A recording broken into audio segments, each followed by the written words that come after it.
Welcome to DFW Running Talk. I'm Chris Detzel, so let's get started. All right, welcome to another DFW Running Talk. I'm Chris Detzel, and today we have special guest Rob Goyen. Rob, welcome back. Thanks. Glad to be here. It was a little longer than anticipated, but we Yeah. finally got back. Yeah, you and I have been talking for a long time now, and you're finally back here. And a lot of exciting things that are going on with the trail running community and with what you're doing. I'm not going to give that away as of yet because I want people to stay tuned and listen. But we do have some big announcements, which later on today you're going to be announcing anyways. But before we do go into that, tell me what you've been up to at Ultra Signup and kind of those kinds of things, where your thinking is today. Yeah, I mean, I essentially stopped race directing full time 2022. Yeah. So I actually just celebrated my 3 years of being an employee at Ultra Signup. But essentially, I ended race directing in like May of 2022. And I've told this before, but ended up in Tahoe to meet friends from another country and ran into the CEOs of Ultra Signup, which are David and Jay. And they had asked to have coffee with me in the village and just talk about race directing and some of just like thoughts and ideas. And yeah, it ended up being 30-minute conversation, ended up being like a 3-hour conversation. And they had some really what I would consider wild ideas for a registration platform, which obviously now we're seeing come through a lot. But they had some just like really outside the box ideas. And they said, hey, would you want to work on those ideas? And a lot of those ideas are like Dirt Circus, which is the traveling community runs. It's how do we engage properly with race directors? It's how do we start to make branded merch to give away? It's just all these ideas of getting the platform offline and getting it online, right? So trying to give back to the communities on a very granular level and get back to the groundwork, which obviously I had built a race company like that before from the ground up by myself. So I knew how to do it.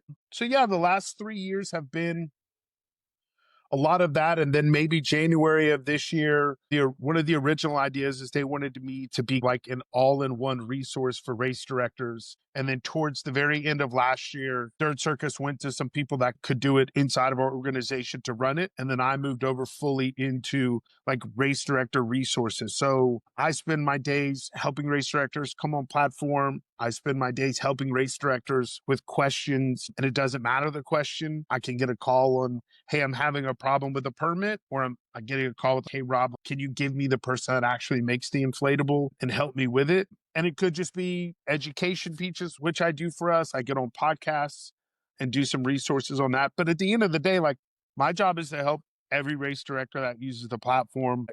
Essentially, my phone is open 24/7. I've used the platform since 2011. And also, I have the knowledge of changing what's coming. What are some of the improvements that are happening all the time? So, yeah, I'm there to try to help our race directors put on good events because it's our belief internally that runners go to a race and we think that if we can help our race directors be the best that they can be, then we essentially can help our runners get the best experience that they can, and they use the platform. So the last thing that we want is we don't want someone who says, I feel drawn to be a race director. I want to put on, let's say, a 50K. We don't want that person to put a 50K up on the website and open it for registration and then feel like they have nowhere to go. Like maybe they've done some of the research, but they don't know. They have a lot of questions. And instead of just saying, hope you figure it out, which could probably lead to a bad experience, not only for the race director, but for also all the people running, we choose the opposite. We say, listen, Rob Goyen is there 24/7, book an hour with him and let's do it. And the fun part about that for me is I did that when I was a race director before for free. Yeah. I still do it for my friends that are not even on the platform. I have plenty of my friends that don't use our platform that call me for advice on race directing. And I take the calls because to me, I wasn't treated that way when I got in the sport. It was a very like, hey, you want to race direct? You want to come in here and come against us? We're not going to help you.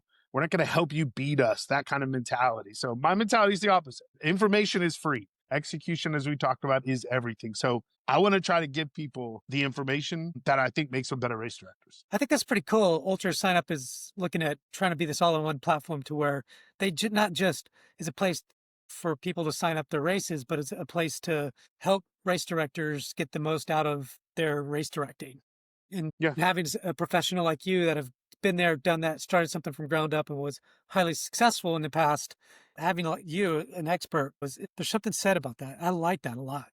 I guess I didn't put that together, whenever we first spoke, and that makes more sense. I like that. They're trying to also see it from our eyes, right? If we make an internal change, maybe they have an internal change they're thinking about making. They could say that change internally, and it may be like, yeah, that change makes sense. Then you put it in front of me, and I go, our race director's not going to like that. And let me tell you why, because it may Yeah, look a little bit different than you think, or they may read it a little bit differently than you think it is. So we need to we need to open it up. We need to be more clear about it. So the race director lens is not the same as the runner lens that of course not. uses the site on a regular basis. They're both essentially, it sounds different, but they're both essentially our customers. Race Yes. directors are hosting races and we're helping them, and runners are essentially coming to us to register for races. So we have to look at it in both ways when we decide to make changes. 100%. It makes sense. Yeah. And you've got to first get the race directors to use the platform. And how do you do that? And Yeah. one way is bringing an expert like yourself in to just guide them, help them, and be successful out there. Because the more they're successful, the more you guys are successful and people are coming to the race. And then you could also, I assume you can market out to their customers because they're on your site. I don't know how that works, but there's probably something like that there. It's Ultra Signup is set up as a marketplace, which is why so many people Yeah. it's essentially so many people use the platform. And it's also the same reason why, on a very granular level, Dirt Circus has been such a hit traveling across the country. I think Chicago is in a couple of weeks, which I wish I could make that one just because Chicago is beautiful. Of course, the Dallas ones are the one up I there didn't is in see you on October. there. Are you going to be there? I allegedly might be there. Now, Well, it's my daughter's off week for okay. school, but I think I might slide in on Saturday to. Obviously, I want to come. I love it. Yeah. Those are designed for us to give your average person that uses the site, or the people that have never used the site, just a taste of what trail running feels like Yeah. at a race. And that's why we invite all of our race directors there, because our goal in those is the same thing. We're trying to get people to come and see trail running as a little small snack. You go have fun, you go to a great running store, you have great entertainment.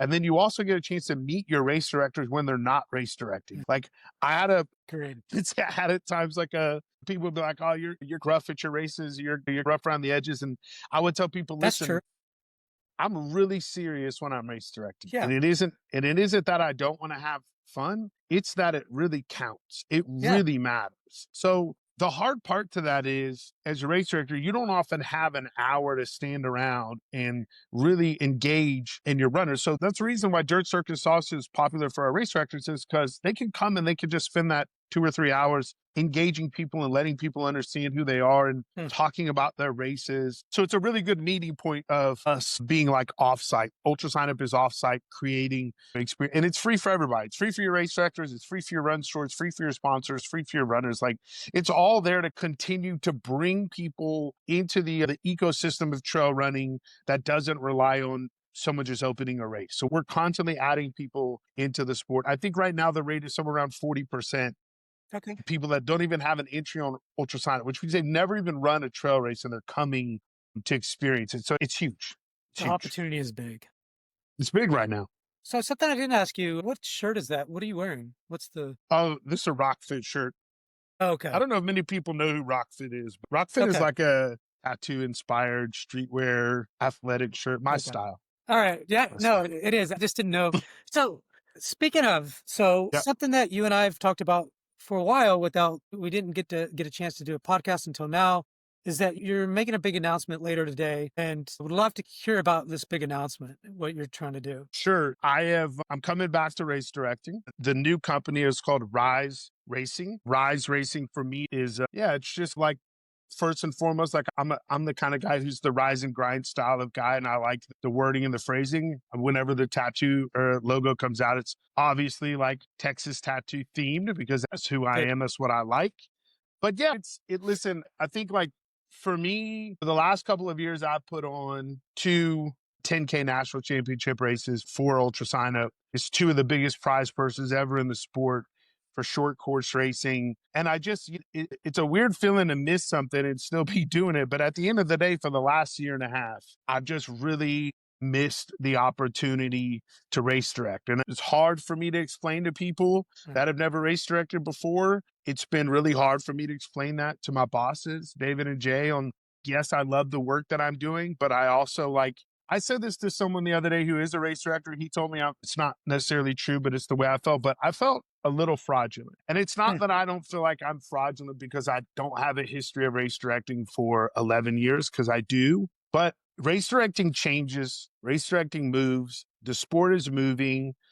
And I want to teach a little bit more from the knowledge that I have of right now. And I felt a little held back of having these ideas that I want to implement, or having ideas that I didn't get to implement, and then just sitting on them and watching the world slowly go by. And it just became this fire that, like, and this is how I normally know, like, I started having race director nightmares or race director dreams. I started saying it out loud around my family, and my family, my You wake up son and my wife. race directing. Nah, it's always that I haven't marked the course in time. Oh, It's always okay. the same dream, but it's Yeah. if it's in your subconscious, right? Like I just can't get it out of myself. Right. Couldn't get it off my brain. Staying up at nights thinking of courses, staying up at nights thinking of ideas. It like just was tormenting me it's been tormenting me for 18 months And your of, wife's like, fucking go. you know what it is? It also is, we make family decisions, right? So my son's Sure. in college. I've got a 6-year-old. My wife. We have to decide if dad's going to go back on the road for some weekends out of the year, and how that Sure. works within our schedule. So it was a long road of me probably not staying silent enough, which always gets me in trouble. But it was just a long walk Dude, of like, just quickly, I don't disagree. I saw something on your Facebook. I don't know if it's February or whatever. And it was like this cryptic kind of message of, yeah. oh, and I'm like, all right, so it's coming. And then all of a sudden you're like, oh, look, I'm not going to do this. And I'm like, oh, come on. What happened was is uh, every time I said anything on my Facebook Yeah. or my Instagram, which is why I don't post that often, Hmm. but you don't post anymore. Every time I said anything, it would cause a problem. So it just, for the people that don't want to see me come back to race directing, or the people the haters that are in general, or people that don't like it. If I said anything, Yeah. if I was at a beach and I said the water looks great, somebody would post, oh, he's talking about a race. He's going to put on a race. So it just became, instead of running away from it, sometimes, like if it was on Instagram, I just leaned into it. I just said, can't wait to Why see not? you soon, because it just became this laughable thing where it doesn't really matter what I said. Someone took it as the context of, I'm going to put on a race. So at some point it was just like, I'm not going to put on events until I'm not working at Ultra Signup as an employee. And I had never been able to figure out how that would end up being. So I have a lot of respect for the people that run Ultra Signup, and I would never do them dirty and do something Of behind their course. back. And it just took a long time for us to mutually find a way for that to for me to part ways as being an employee and So like quickly, what does becoming a that look like? contractor. So are you a contractor now with them, and then you're going to do race directing? So explain that a little bit so everybody can. Yeah, essentially what we didn't want, which what has been brought up, is from the outside looking in. Yeah. You might think because I work at Ultra Signup, I have access to information, or I have access to all this stuff. I don't. I never have. But from the outside looking in, I Yeah. think, like, I could agree that people think that way, and obviously Ultra Signup can think that way as well. So Sure. just because it isn't real doesn't mean people don't perceive it to be real, which is totally fine, which I understood, they understand. So essentially, with me being a contractor, I don't have access to anything. I don't have a company email. I'm not in company teams. I'm not part of the company on a day-to-day basis like I Yeah. was before.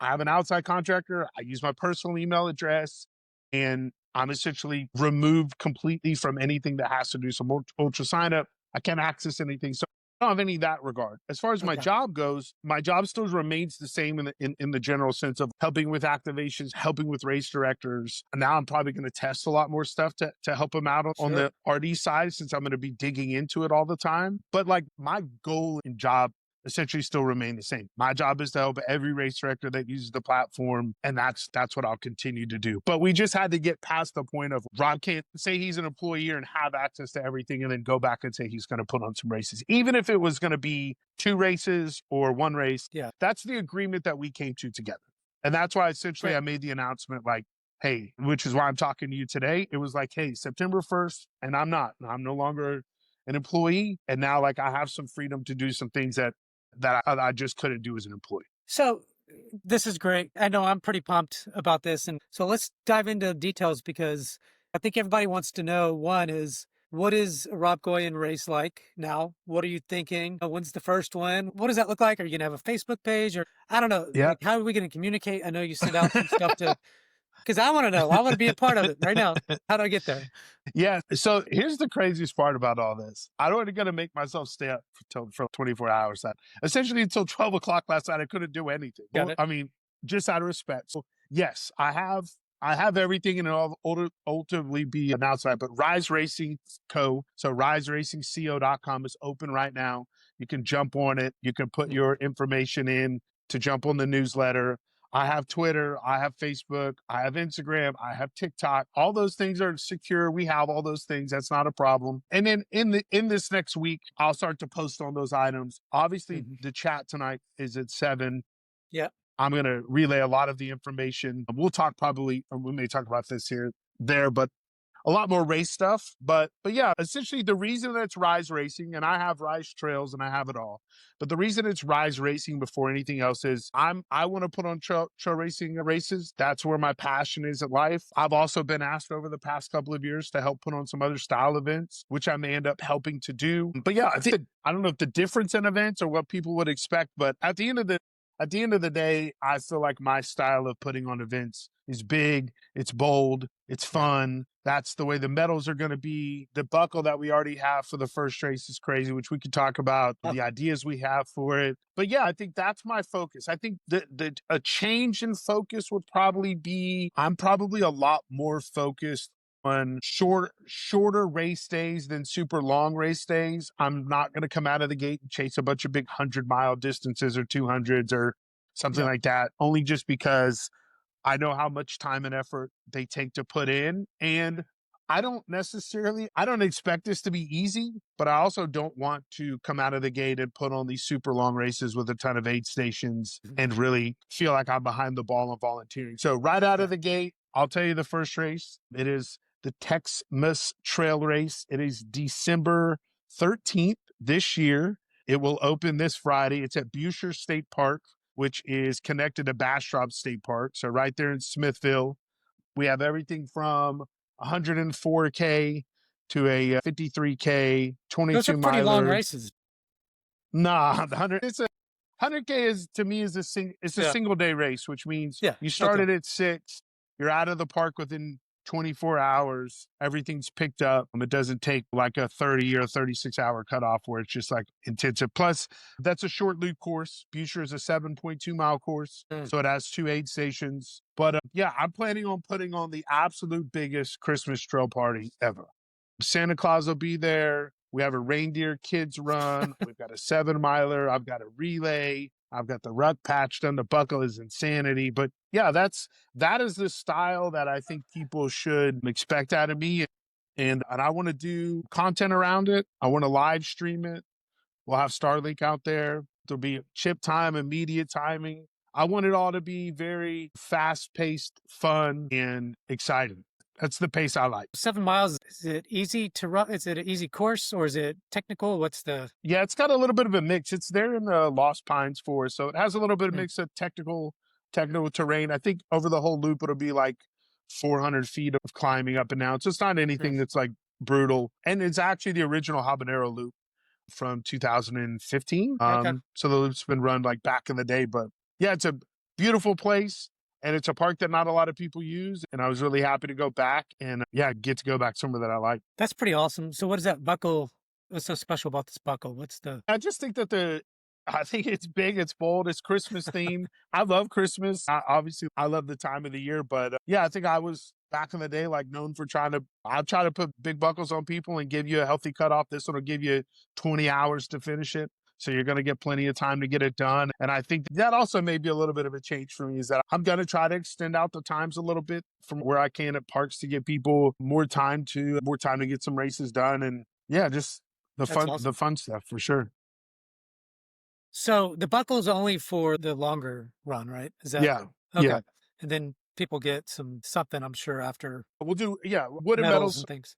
We'll do medals for every other distance. Yeah. We'll do a costume contest, top Cool. 3, obviously Christmas themed. We'll do a costume contest for your best relay team, which we'll all give them a free race. But yeah, I just look at it like I really wanted to put one on this year. Yeah. Christmas has always been like super fun. Obviously, it's a tight window to put it in December, but I wanted to give people like in that obviously Houston, but also like right there in between Austin, wanted to give them another option to run inside of but before the holidays start. I was looking at your website and then just, I'm your first follower, by the way, Nice. I love it. on Well, you're the Instagram. only one that knows. You're the only person other than myself that knows that it's live right now. So that's it. Yeah. It's the weirdest feeling ever to have all these things to do, and then I can't do any of them. And out of disrespect, I've just been Yeah. just waiting to put anything out, which is not normally the style, but I haven't really had a choice. So Gotta do what you gotta do, man. That's yeah, just, we all learn. And so this is one of your kind of learning patience thing. yeah, for sure. Yeah, that's no lie. As you look at expansion, so you got one race. What does that look like for you? What are you thinking about for the next year? Yeah, I think, and I say full schedule, just full schedule is modified, right? I think, Sure. unfortunately enough, if I say full schedule, then people start to think of what I was doing years ago, which is 17 or 18 races as Well, a that time to schedule. do all that. It wasn't Yeah. just 1 year, it took Yeah. years. I feel like for some reason that's what people expect. But at the end of the day, listen, we'll have 6 to 8 races next year. Most of those races are already planned out, to be frank with you. And I'm going Okay. to announce pretty much a new race every 2 to 3 weeks after Okay. this one gets announced. I have permits in place. And I've already said that without saying too much that I can't wait to go back to the beach, Yeah. which people know that we put a race in Surfside. And I've also told people that I can't wait to go back to San Antonio. And of course, I put on races in San Antonio and I can't wait to go back. But I'm also, to be really frank with you, I'm doing those things with care.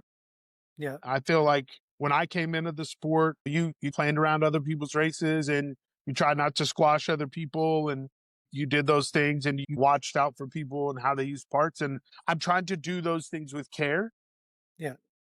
which is very important to me because my friends race direct in this state, those that I do call my friends that are race directors. Yeah, that does mean something to me. So I've just taken my time over the last month and checked venues and checked dates and made sure with friends of mine that had races within a month or two away that it was cool and that we were on the same page. And that's helped me build out a schedule. But my schedule should end up being every other month a race, and a couple of those months we'll have some races, but slowly but surely, realistically over the next month, most of those plans I'm going to show everybody. And yeah, I mean, I'm not hiding any of it. It's just more of, let me Yeah. get the first race will open this Friday, of course, on the best platform in the world, Ultra Signup. And then Exactly.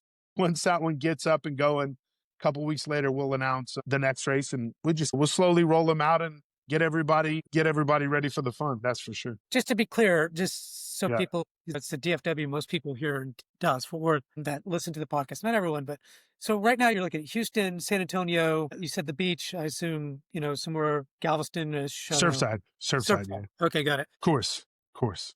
Yeah, but nothing as of now. DFW is not going to be touched for you yet, or kind of what's your thoughts around that? I'm just asking for us. Yeah, I would love to put on a race at DFW. Obviously, I have a lot of people there that have always enjoyed our races, Yeah, and I think we've done a really good job of being up there. And obviously, Trailhead is what I consider one of the best stores in the country when it comes to the market. It's just, that's awesome. if people knew Austin Trail Running Company, which my great friend Pam Kirby ran in the Austin area, Yeah, we had one store and then with the Pam store, now we have Trailhead. Like I would just a heed for everyone. Please support your local running stores, yeah, especially the ones that support trail running, because there's not that many in the world that's right. and they do a ton for the community. I'll just say that, but I would love to do it. It's not on my radar as of this minute. And Okay, B, to be super frank with everybody, there's some checks and balances for me that have to go in before that happens.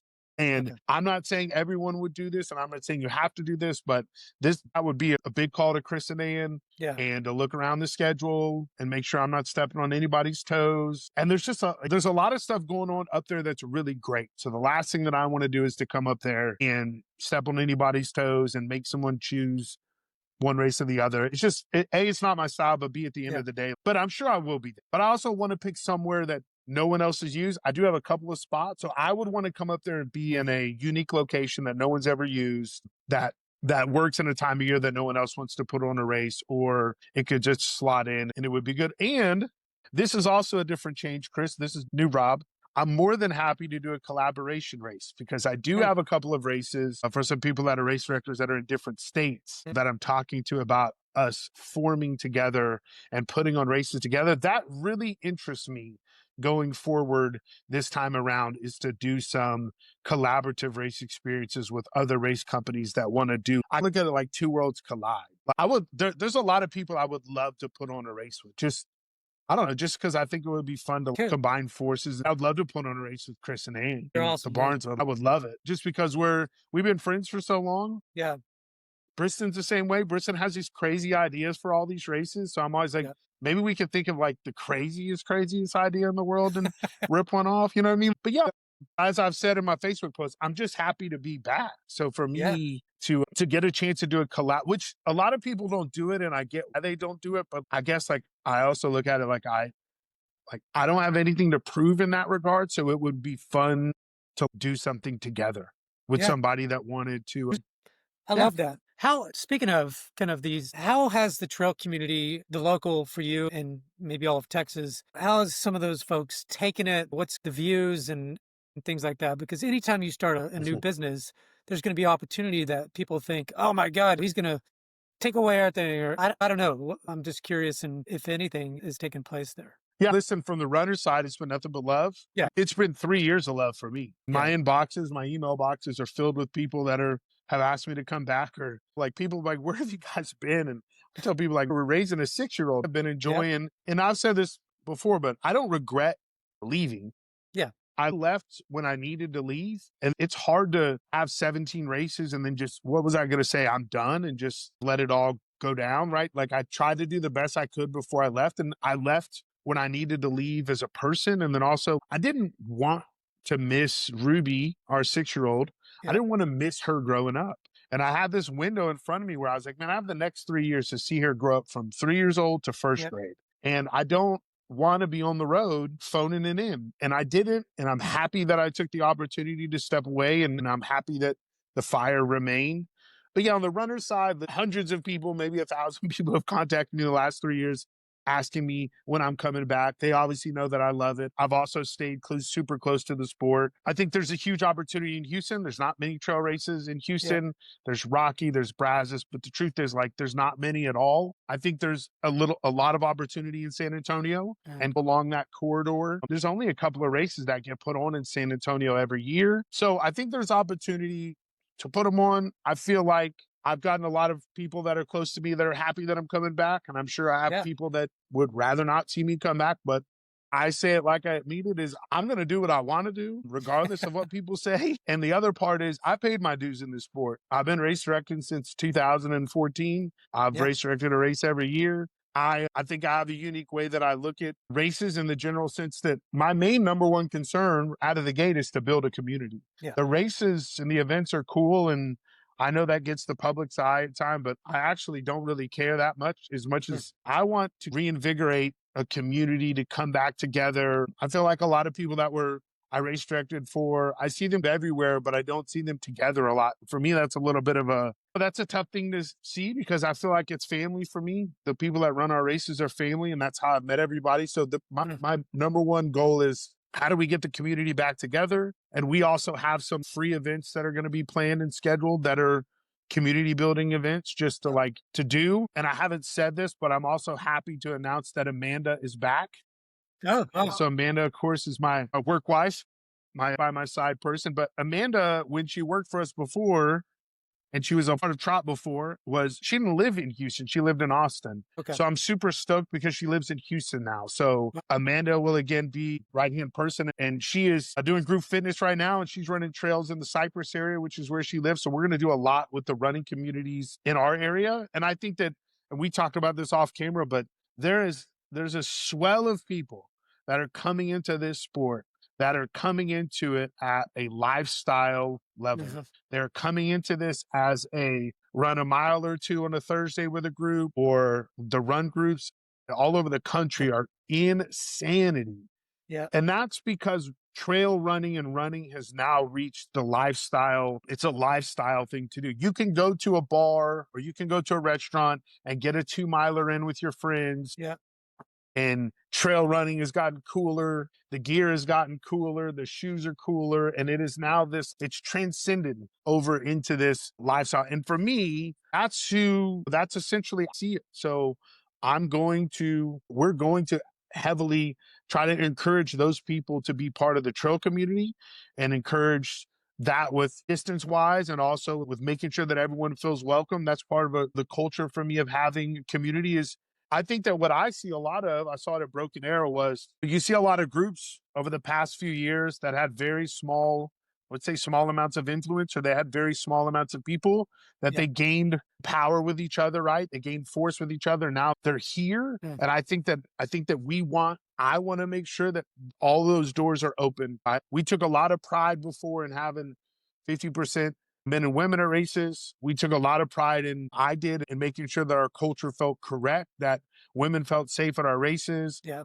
that people didn't feel like that political stuff didn't get in the way, the racism. Like I have to do a really good job of that. And times have changed. So I Yeah. want to make sure that we're doing a really big job of making sure that all groups and all aspects of the running community are well represented and that they all feel like they have a place to go to, because at the end of the day, like that's why trail running is great, is because we're an open door for everybody. I need to make sure that I build that community correctly from the ground up before we ever start like worrying about races. Absolutely. Building that community is what you had in the past, right? Like this whole Yeah. community of people. And that's something that I think that you've done a really good job of. And look, you've been building all these new relationships over the last 3 years. So you've got to be smarter. I'm sure you've mentioned some really good ideas. And, so I know that I'm excited and I'm sure that others are going to be super excited to start running your races again and being part of that community, because I know it's funny because when I did a lot more trail running, Leah and I did a lot of your races. And part of that was due to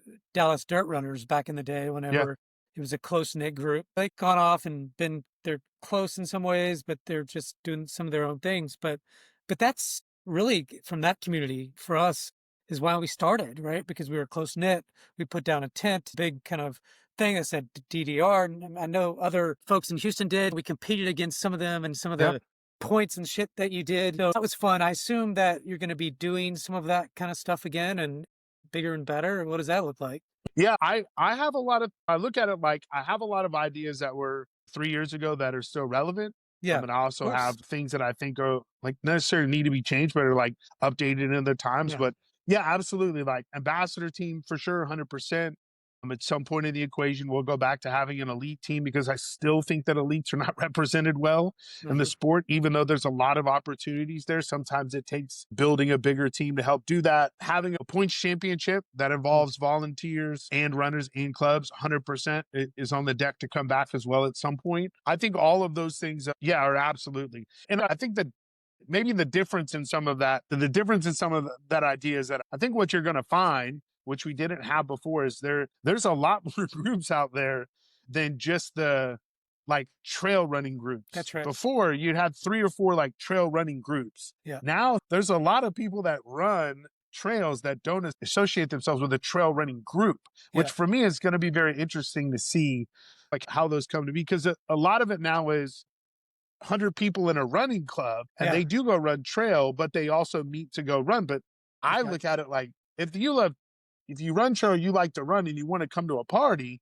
like how do we get those 100 people to come Yeah, experience trail and party? Because I know the truth is that if we can get people to experience trail and there's a good community there, that they're going to fall in love with it, just like we all do. And yeah, maybe they don't only run trail, and that's okay if they do other stuff, but I know that we'll win them into the community. And for me, I think of adding really great people into the community as adding assets. And mm, how many of these like really great people and really great groups can we get to keep coming into the sport? Because for those of people that don't look at the sport as a whole, and I get that a lot of people don't necessarily focus on the numbers of the sport or what's happening. The sport is growing again. It's yeah, growing like 2000 and like 15, 16 growth. But mm, and that was like the first wave of like big growth. And that's when like trail running became cool. Like you I went remember from that. like trail running being like you go follow like the brown cow to the left chalk mark on the ground and you get a Yeah. cotton shirt. That Uh, was like Not to say there's anything wrong with that, but that was like pre 2014. Around the 2013 or 14, you started to see people that wanted, like, they wanted events, right? They Yeah. wanted more. And a lot of that's from like West Coast, right? The West Coast is first with a lot of the ways that they do it.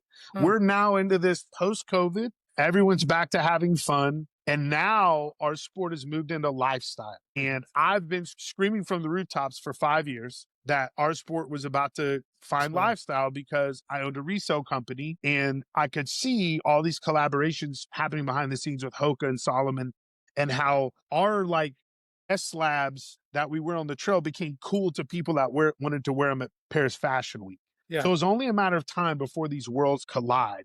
And when they collided, and they are colliding, the people that are liking the Solomon trail shoes are wondering, like, oh, these are for trails? And then they Mm, go to a run club or they get on a trail race and they love it. So we have this whole different, like, groups of people that are coming in. And for me, I look at it like, wow, what an yeah. opportunity to make sure that they felt heard, they feel heard, bring them into this community. And then obviously my races will follow because I want to have big, bold, fun Yeah. races. Like, that's, we are there to have fun. The sport is about having fun. A couple things I want to talk about because you piqued my interest. One, I just want to say something you mentioned is about these communities that, whether they're these running groups that you mentioned. Just in Dallas, I just talked to this guy, and you and I talked about this pre-show, I guess we could call it, is around this group called Run It Up. And Yeah. this group, only a little over a year old, and I talked to the leader of that group. His name's Theo Murdaugh, and he literally they have thousands of people, like 80,000 people that are on their Instagram, and just a lot of following. And so when you watch what they're doing on Instagram and other kinds of things, you're seeing them dancing, music, and having fun. Right? And Mhm. so what they're doing is what you said is, and there's literally thousands of people, like a few hundred people show up on Monday and Tuesdays. But what they're doing is these 2 mile runs on Monday and Tuesday, bringing in people that might not usually be part of a running community, but getting Mhm. them a little bit more healthy, thinking about running and things like that. But then Mhm. they have a group that meets early on Saturday mornings that are more like marathon runners or half marathon runners that are doing more miles. But then that's at 5:30, and at 8:30 they bring the entire group together and they meet these different places and the Dallas Fort Worth area. And the running community has taken off in these groups, literally in Dallas Fort Worth. I can Mhm. name you 60. If you go to dfwrunninggroup.com, I have 50 of them, and I can't keep up with all of them. The number one search thing in Dallas Fort Worth, because look at that, is running groups in my area. That's Yeah. number one. And that's number one, the main looked at thing on Google in Dallas Fort Worth from a running standpoint. It's not Yeah. shoes, it's nothing Yep. else besides running groups in my area. And I'm starting to capture all of that. But the point is it's growing like crazy because nobody knows where to go run with because there's so many of them.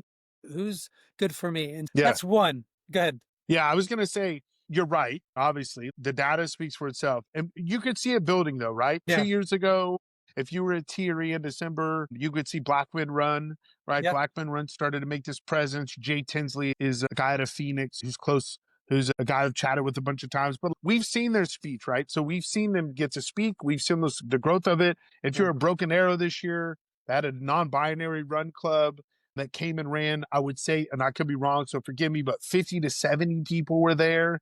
And it was just like, I say that because those groups that have just been building together, right? And I Yep. think that another one that's been big is there's a group that's for moms, like the moms that run Mm. the trail. That all of those groups have gotten bigger, bounded together. They're forces, but they're also, at the end of the day, they're giving everyone an opportunity to come be part of a tribe Yeah. and feel welcome and feel useful and to give them purpose. And it doesn't matter if it's 2 miles, it doesn't matter if it's 5. We used to do which I'm bringing this back. So most people know, but we used to do, even I got a cease and desist one time for doing a Torchies walk. We called it the Torchies walk. Torchies sent me a cease and desist.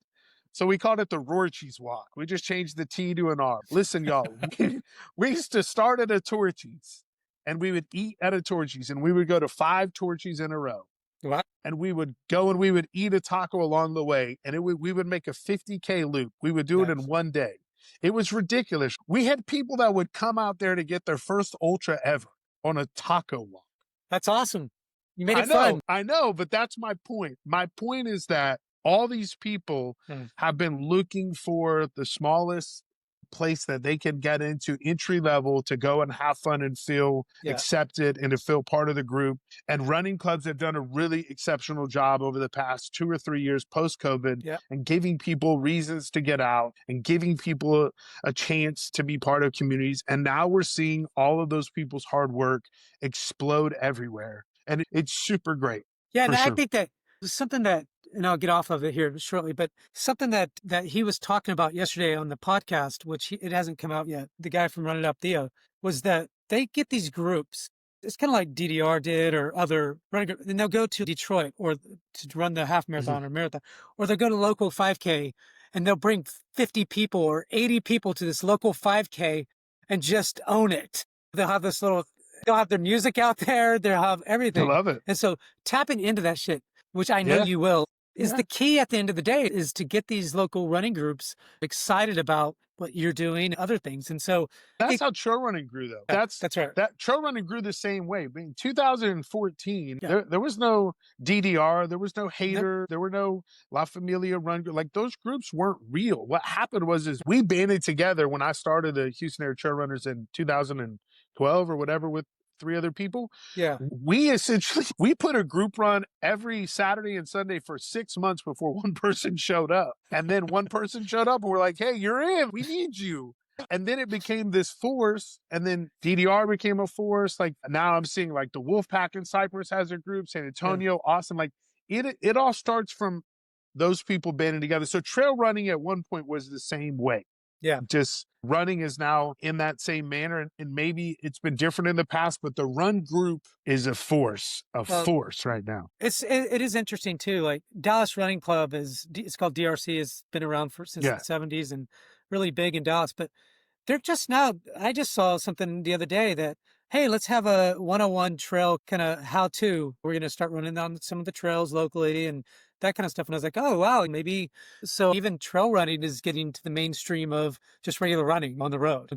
But Yeah. I think at the end of the day, every trail runner has to run on the road anyways, especially in Dallas. It's not like there's a trail close by in every single person. So for the most Yeah. part, if you're training for a half marathon, 50K, 100 mile, whatever, you're going to get on the road in Dallas and Houston. Yeah.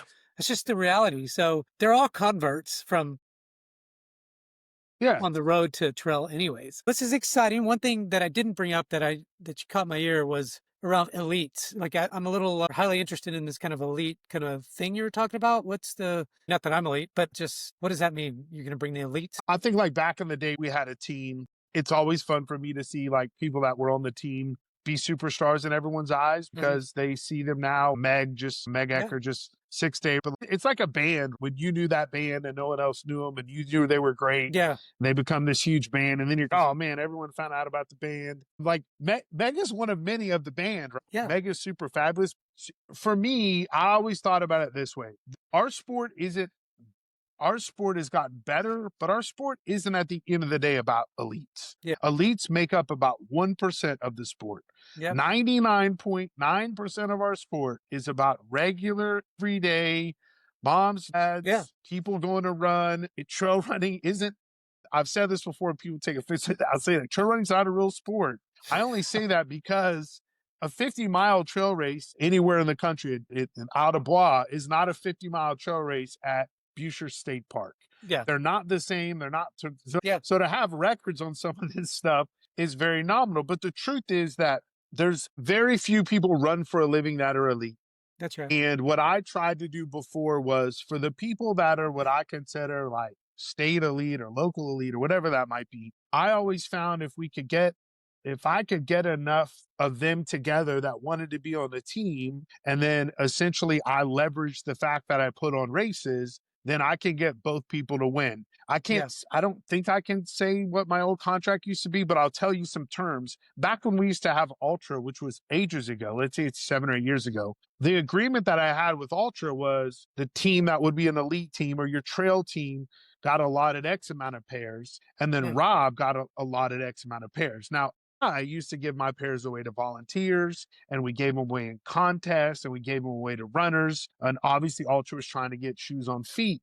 But I Mhm. say that because when you kind of group together having an ambassador team and having like a team that races, and you also have like events, you can essentially use that leverage to try to get a bigger deal that helps Yeah, everyone out. So I still see a lot of got it. people. I don't see it as much, but it's just because I'm not like deep into it. But I would love to find another group of 8 to 10 people that are in running for racing Yeah, specific, like they're trying to win races, and yeah, try to see if I can't help them level up the same way that, like, if we can find 20 or 30 people that want to represent Rise and be ambassadors and tell everyone about trail racing, which is super important to me, then I want to do that as well. Because to me, the reach is important. yeah, The reach of your runners, your run clubs, your how do we have to bring, for me, if I'm going to build something, I want to be able to have people coming in to the sport from different places. And that also includes sponsors. Like, yeah. I'm not a dollar sponsor guy. I never have been. I don't want checks from sponsors. I want opportunities. Mhm. So if I can get Red Bull to come back into the loop, and I I can hope get they the do. Red Bull DJ, That was my favorite hey, part at the end you, was Red hey, Bull. I'm telling you, trust me, I'm making the call tomorrow. So, If I can, I look at it like, if I can get those sponsorship deals to me, then I can get it to my runners. yeah. So I can get that stuff out on the course. One time we had a DJ truck, or Mhm. what people don't know is that first year that we had Franklin Mountains was a sky race. Like Red Bull put a lot of money into advertising to Yeah, push people to come to that event. So I love the business of it, but my goal is, how do we get a spotlight bright enough on the events, the runners that are running it. And that also is going to be on a personal level, because I do have a different ways, I told you off air, to bring people to the sport. And I think that we're in the day and age where exposure is needed. yeah. I've had a long chat about why the Nick Bear event that was here in Texas was so big. I've tried to Mm. explain to people that when you have a spotlight as bright as his, you can make the ordinary look extraordinary. And I think that he's done a really good job of building a brand and putting a light on it. And to me, that's my job, is to put a light on it. But I know that the real world loves stories. Yeah, And I just don't hear enough stories. And this is my own personal view, but I don't see enough stories from the people that I think people want to hear from. And I want to do a really good job of telling those stories through content. And I think that those stories will resonate with people, just like why most of us got into this sport. And we will see an increase in people wanting to come to Run Trail that see someone that they associate with, see a story they're associated with. And I think that's a big goal for me, is to make sure that I do a really good job of doing that. so something that's big, and you probably know this because you're hitting around, or at least thinking about it. It feels like you are, as influencers in the space. So when Mhm. you think of business in general, you have influencers promoting the different parts of a business, or like the companies are paying these influencers a lot of money Mm. to post on their Instagrams and LinkedIn's and all these probably not Facebook as much, probably TikTok and things like that. I think that feeding those kind of people, I don't know, maybe that's not something that you're thinking about, but certainly is an opportunity as you kind of look at that. I've seen that is a big push in the last few years for big Yeah. brands, Yeah. B2B companies, B2C companies, things like that. You know what's funny is, I spoke at Trail Conference. That's the Trail Conference. TrailCon is between Western States and Broken Arrow. For those of you guys that don't know, I was the opening panel. And part of the news article that my CEO David put up was actually like an article from Laz from like 1981. And the article was funny because it's basically everything that everyone's saying now about the sport. Yeah. He wrote the same thing at 81. When I came into the Sport and Race Direct in 2014, people used to tell me that the way for me to get more people to sign up for my race was to pay to have Anton Krupicka or Hal Corner come to my race and show up. So it used to be a theory. Number one is, I think influencers for the bigger brands works, Yeah. and I think it will work. I'm not focused on that, but one of the reasons why I don't think that I'm focused on that is because I think that there's enough people with enough great stories to tell Yeah. themselves within the community that I don't necessarily need. I guess if I wasn't going to tell their stories, then I think there would be a genuine want to have someone come and create content around your event Yeah. that helped your stories, but my plan internally is to already do that. But listen, the stories that people have in trail running Yeah. are incredible. The Yeah. people that run the races are incredible. And if we want more people to continue to come into the sport, and it's the same reason why the run clubs have gotten big, we have to find a way to tell the stories. And I think that's going to be an important part of the growth, as it always has. Yeah. Something that is more of the business side of things. I'm Sure. always, and I told you this before, I'm always interested in that. Before you own different parts of, and I don't remember, you didn't just own a trail running race. You had owned it. I don't know if it was like shirts and things like that. You did your Mhm. own thing in that. Mhm. You didn't rely on going to some trail store or whatever to get Yeah. stuff in a brand. You got your own stuff. What does that look like for you? Same thing. Mm. I've owned a streetwear company for now 6 or 7 years. Obviously, it's pretty much phased out at this point. But Yeah. yeah, actually, I appreciate the question. But people have asked about No Fine Print, which Yeah. is a clothing company I've had before. I told them it's coming back. It is, and I will source everything, and I will make everything that comes out of our doors. Some of that's a little bit different, right? Like I'm very fortunate that years ago I made a lot of stuff here in the country. Obviously, with Mm. tariffs changing, it's a huge deal. You have to be really careful on where you're getting things from and how you're doing it. But I have a deep want to do, and I didn't do this before, but I have a deep want to do graphic style shirts again that I think people love, and use the Rise name to do that. And I probably have 10 different logos that I didn't use Yeah. for our like main logo, but all of those are like alternate shirt logos or things like that. But yeah, I think listen, if you're in business and you have fixed costs and you have one race or you have 10 races, you have to look at everything that you spend, and you have to try to figure out where your strong suits lie, and you have to figure out how to cut those costs down. Some people do it differently, right? You can take some of the biggest race companies in our sport, like an Air Viper. If Air Viper has chosen to make their own medals, they went to, okay, we're going to hire someone because we have so many races to make medals all the time, which I think is super smart if that's what like they think helps them control the process. And I think it's the same thing for people that have done shirts. Someone like me, like I know what fabrics are. Like I Yeah. seek that stuff out. Like right behind you can't see it. I have a heat press and a hat press. And like I'm my guy that lives like 20 minutes from my house does embroidery and does screen printing. Like I'm still in that because I make stuff for Ultra Signup.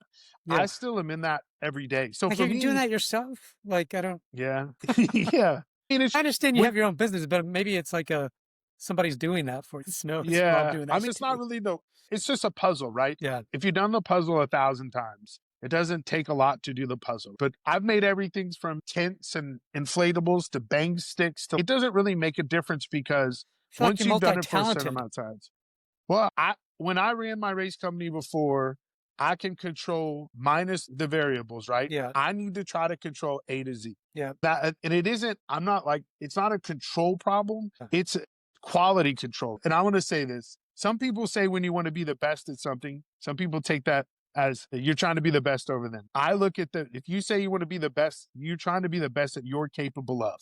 Yeah. I'm trying to be the best.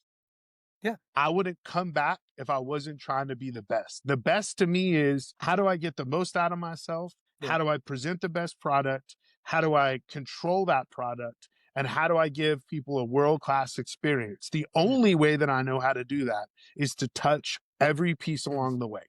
So I'm okay with doing all that stuff. If that means that at that end of race day, you say, this was the best day of my life, I have won. And those are the experiences that helped me build Trot before. And those are the same Yeah. experiences that I expect out of myself again. So it's just more of I want to have my finger on the pulse of it at all times because if it goes sideways, I can stop it immediately and it Yeah. doesn't affect what on race day. Look, yeah, what you're doing is going to be really awesome. Can't wait till it all comes out. Is there anything that I missed that you were like, Chris, we should have talked about this kind of thing or whatever? Anything No, that you can think of?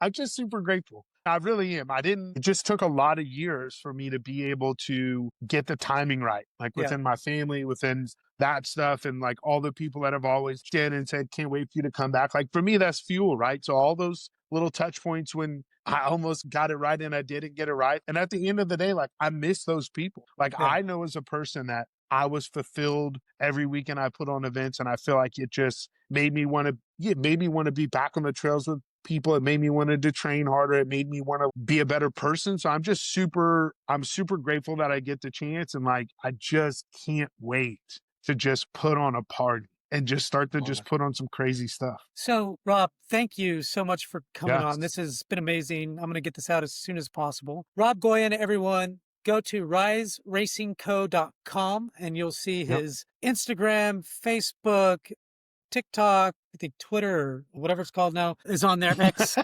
So all that stuff's there. So go follow it and come tonight to his Q&A and whatever else he's going to say. I'm going to try to be there if all possible. Rob, man, pump for you, pump for everybody else to be able to run a Rob Goyen trails again, Yeah. So the experience is always amazing and always going to be fun and it's going to be like a party. So we love Yeah. parties and thank you for all you do. And we're really excited. For sure. I appreciate your time and looking forward to it as well. All right, everybody, just make sure you go to dfwrunningtalk.substat.com to subscribe to our newsletter. I'm going to get this one out as soon as possible, probably the next day or two from a newsletter standpoint. Until then, thanks everyone for tuning in.